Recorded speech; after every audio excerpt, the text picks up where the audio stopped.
ईंटों से लदी लारी से कंटेनर के टकरा जाने से आग लगने से नतीजे में एक शख्स जिंदा जल गया है और यह हादसा आज सुबह की अव्वलिन सातों में तेलंगाना के जिले मेड्चल मलकाजगिरी के शामीरपेट के एसबीआई के करीब उस वक्त पेश आया जब दो गाड़ियों का तसादुम हो गया।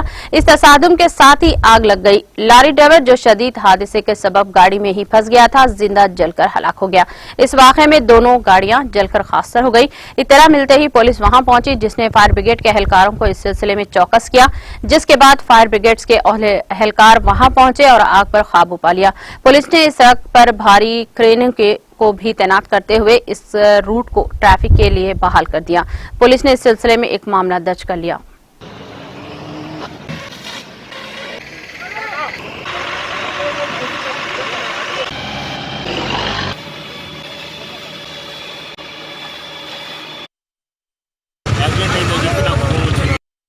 टीटीवी न्यूज़ यूट्यूब चैनल को सब्सक्राइब करिए, लाइक करिए और कमेंट करिए और हाँ, प्रेस द बेल आइकॉन तो एवरी अपडेट के लिए। Thank you so much.